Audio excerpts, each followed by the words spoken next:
ആണും പെണ്ണും പ്ലേറ്റ് എടുത്ത് ചെമ്പിൽ പോയി വരി വരിയായി നിന്ന് ഭക്ഷണം വാരിയെടുക്കുന്ന പാശ്ചാത്യൻ എരപ്പാട് ഏർപ്പാടില്ലേ?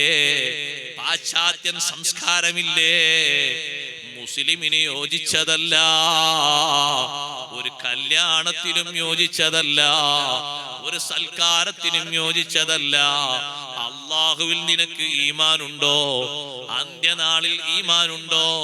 മൻ കാന യുഅ്മിനു ബില്ലാഹി വൽ യൗമിൽ ആഖിരി ഫല്യുക്രിം ദൈഫഹു.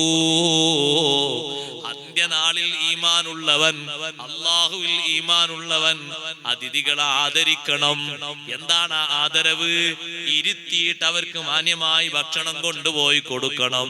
നമ്മളെക്കാളും വലിയ നേതാവല്ലേ ഇബ്രാഹിം നബി അലൈഹിസ്സലാം? ഇബ്രാഹിം നബിന്റെ അതിഥി സൽക്കാരം അല്ലാഹു ഖുർആനിലൂടെ പഠിപ്പിക്കുന്നുണ്ട്. റഹ്മത്തുള്ളാഹി വബറകാതുഹു അലൈക്കും അഹ്ലൽ ബൈത്ത്. മലക്കുകൾ ദ്വാരന്ന് കൊടുത്തു. മലക്കുകൾ ആ കുടുംബത്തിന് ദ്വാരന്ന് കൊടുത്തു. ഭക്ഷണം കൊണ്ടുവന്ന് സൽക്കരിച്ചതിന്റെ പേരിലുള്ള ദുആ.